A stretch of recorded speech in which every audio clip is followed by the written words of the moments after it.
Surgeon General Vivek Murthy is issuing an advisory that social media use may be harmful to the mental health of young people, citing growing evidence that online content is hurting the development of the nation's youth. Quote, I'm issuing this advisory because we're in the middle of a youth mental health crisis, and I'm concerned that social media is contributing to the harms that kids are experiencing, Murthy told The Hill.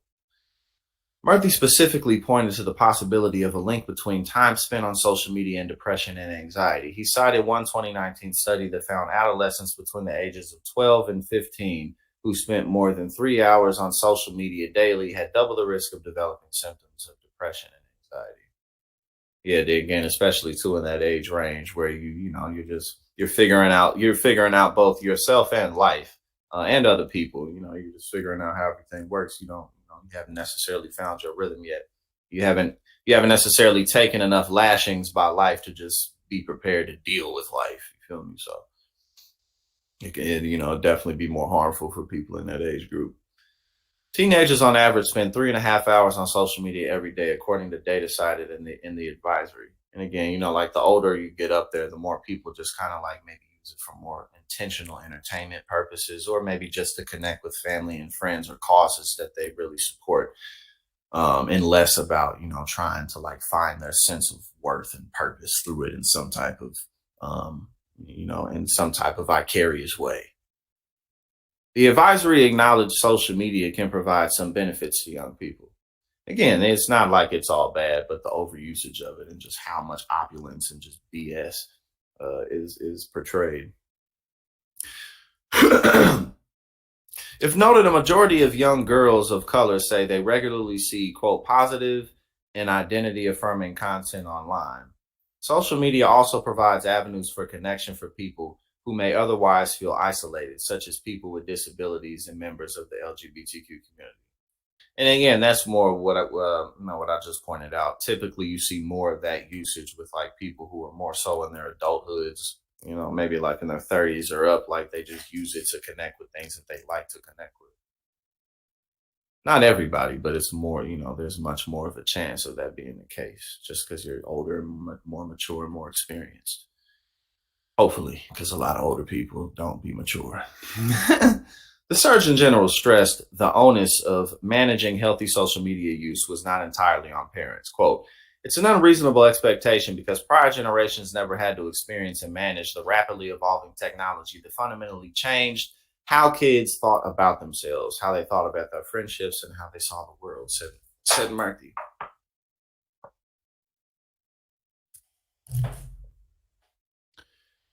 He said companies must play a part in ensuring social media does not harm kids. Murthy called on higher transparency from tech companies, noting that independent researchers have told his office tech giants have not provided the full data needed to make a complete assessment of the risk for harm.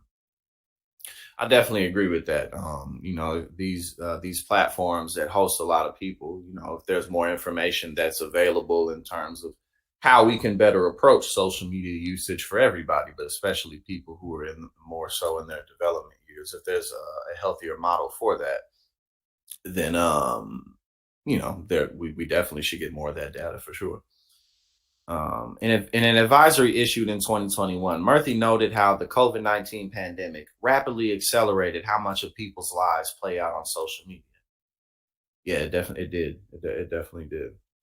It was already happening, but it definitely accelerated things. And again, there's pros and cons to everything. There's good and bad to most things, rather, at least.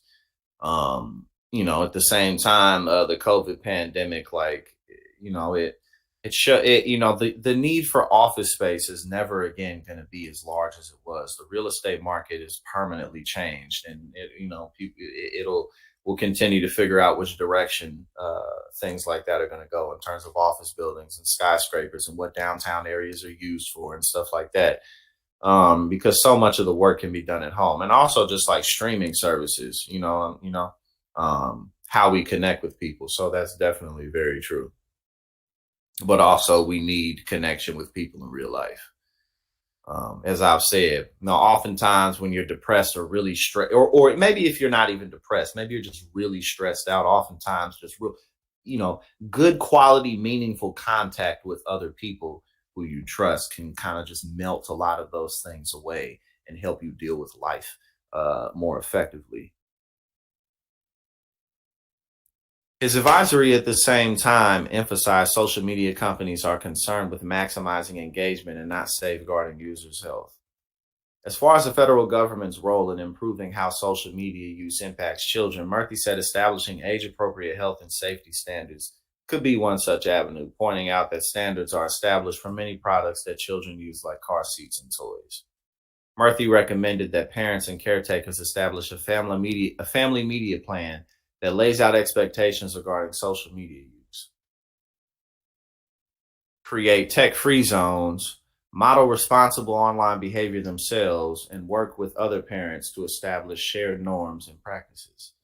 The advisory encourages children to reach out for help if social media is negatively affecting them. Yeah, that'll definitely make a huge impact, because a lot more people are oftentimes more willing to come forth with their issues if only they feel like they can trust somebody with them.